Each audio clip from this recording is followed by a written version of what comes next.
саволи дигар. Мард гӯяд рав беталоқ шавҳар кун, ин талоқ ҳисоб мешавад ё на? Агар мисол масъала дар хона ҷанг ҷанҷол рафтистай, ҳама мардак мега ман қатъи ту зиндагӣ намекунам, занака мега майли зиндагӣ накунӣ, зиндагӣ накун, мега ина бирад дигар шуку.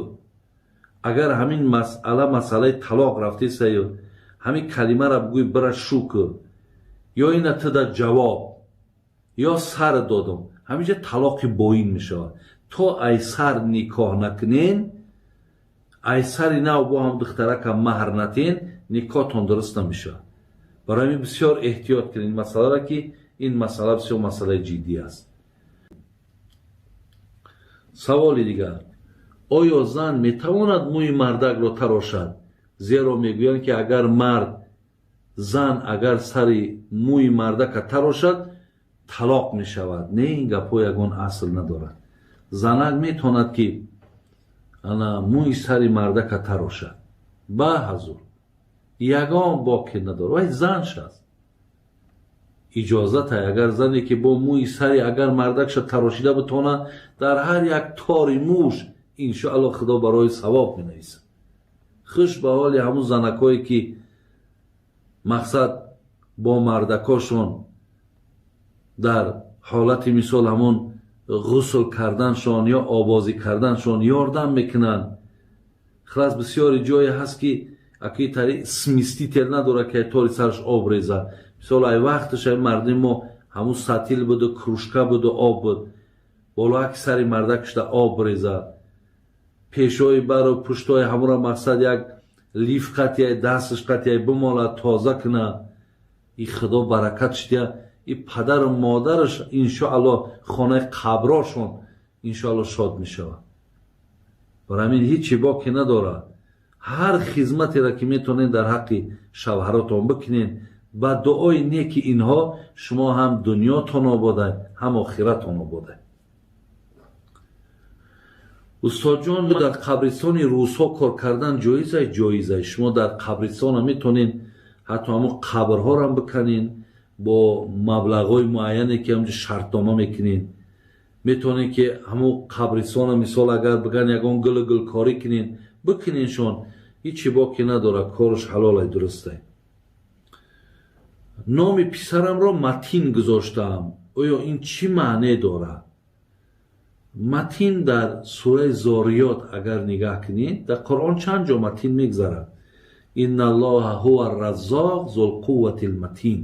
матин як чизи сахт, як чизи мустаҳкам, як чизи нерӯманд. бин ҳамин оят ҳамчун инналлоҳа ҳуа раззоқ зулқувватил матин. худованд раззоқи мо ҳаст, яъне кафили ризқи мо ҳаст. ва аллоҳ зулқувватил матин, бисёр тавоноӣ дорад, бисёр мустаҳкам аст. барои ҳамин матин ба маънои мустаҳкам, сахт, нерӯманд меояд. яъне номи хуб ай, ҳичи боки надорад, дурустай. хоб дар ҳоҷатхона нахостам ки исми аллоҳро гӯӣ, чӣ мешавад? дар ҳоҷатхона нохост исми аллоҳро гӯӣ, чӣ мешавад? агар ҳар чизе ки нофаҳмида бошад иншоалло худои меҳрубон авф мекунад. яъне дар дохили ҳоҷатхона мо ҳаққи номи худо ва пайғамбара гирифтан надорем. барои ҳамин яке мабодое аз даҳан, баъзе одамо даҳаншон омӯхта шидагиай, бисёр номи аллоҳро ки мегиранд зикр мекунанд, ҳамун даромадан да яке агар номи аллоҳрам гирифтӣ, ин аз рӯи саҳву хато ки бошад ҳичи боки надорад, иншоалло гунаҳгор намешӣ. устодҷон мегӯянд занҳое ки аъзо доранд то 40 рӯз ба маъракаи хурсандӣ рафтаншон дуруст нест. ин ҳақиқат дорад ё на? не, занҳо бояд ки аз 3 рӯз зиёд дигар аъзодорӣ надоранд. яъне баъди 3 рӯз ин хоҳарои мо метавонанд ки ҳамун усмаҳошонаву зебогиҳошона бо истифода баранд. ва мақсад ба маъное ки аъзодоришон то 40 рӯз не. агар шавҳар карда нишиданд, шавҳаро агар гузашта бошанд 4 моҳ 10 рӯз ҳамун иддашона, иддаи мавт мегем, همو مردکی گذشت 4 ماه و 10 روز نگاه میکنیم، بعد از آن مقصد شوهر میکنن. ولی بعد 3 روز دیگر شما مقصد هیچگاه عزاداری هاتون دیگر دوام ندین. انشاءالله شکرگزاری کنین، قضای الهی به دست در حق شوهراتون دعا کنین. زن به شوهرش نمازخوانی را آموزاند، درست است، چون که طرز خواندن مردها دیگر است. یعنی اگر زنی که مثال شوهرش اگر به شرطی که نمازخوانی را نشان دهد یا اینکه قرآن خوانی را نشان بدهد، بهترین زن ای خداوند پدر و مادرش رحمت کنه. لیکن مردک طرز نمازخوانی ما دیگر ای، همون طرز دیگرش از مردها با آموزو، طریقه سوره را و قرآن و زمی سوره را و رکوع را و همه ایناش یک چیزن. ولی وقتی مثال سجده مردک ای زنک فرق میکنه، نشستن زنک ای مردک فرق میکنه، در نیت کردن زنها مثال دستاشون برابر کتفاشون میگیرن، مردک ها برابر گوشا میگیرین. برای همین اینها را از مردها آموزین، دیگر شاید نماز را ای زنکاتون هم که آموزین بهترین ای. خدا رحمت کنه پدر و مادرشون. خب استاد جان، من طالب علم هستم در روسیه، از اینترنت کتاب‌های صحیح بخاری و صحیح مسلم را میخونم. آیا این کتاب‌ها درست هستند؟ کتاب‌ها درستند، ولی شما ایتالی از پیش خود تعلیم گرفتن صحیح بخاری و صحیح مسلم اجازت نیست.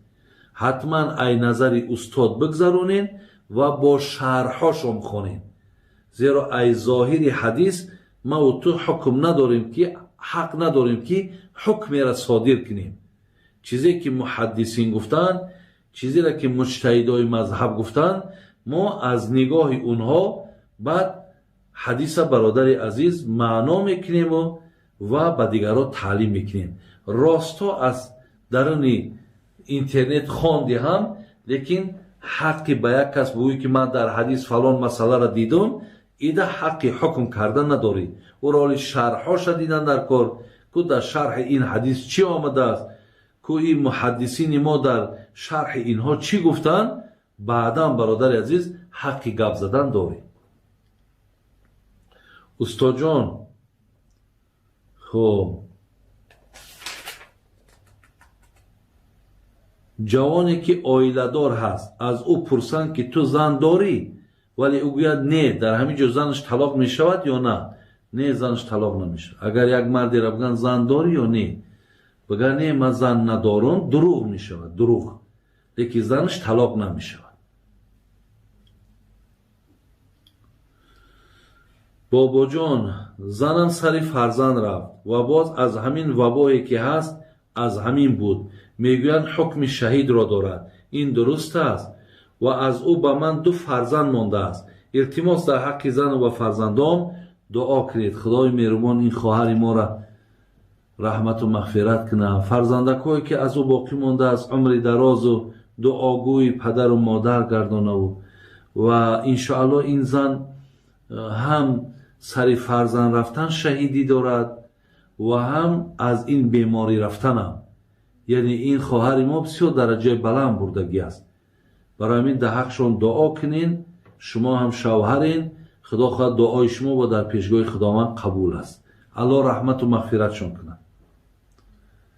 آیا با دوگانیک ها گذاشتن اسم سلیم و عظیم درست است؟ هر نامی که میمونین شرط نیست که همین دوگانیک ها را حسن و حسین مانند یا انیس و مونیس بمانند. چی نامی میمونین کار خودتان فرقی نداره. میشود یک تشد مثال گذارن احمد، یک تا دیگه شو مثال بگذارن عبدالله، فرقی نداره. هر نامی که باشد در دوگانی که اجازت های.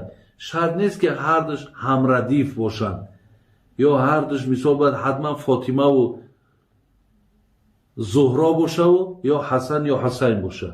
این شرط نیست. چیزی اختار میگذارین درسته. استاد جان، آیا چیزی دزدی را خوردن جایز است؟ نه، اگر بدونی که همین چیز دزدی ای خوردنش حرامه برادر عزیز، اجازت نیست. خدای مهربان خاتماتون بخیر، ایماناتون با سلامت و الله مهربان در هر یک حرفی که شنیدیم خداوند برای ما و شما پاداش و اجر نصیب کنه و الله مهربان هر جا باشین شما را حفظ کنه، محبتاتون، اخلاصاتون، یقیناتون با دین خدا زیاد گرداند. السلام علیکم و رحمت الله و برکاته.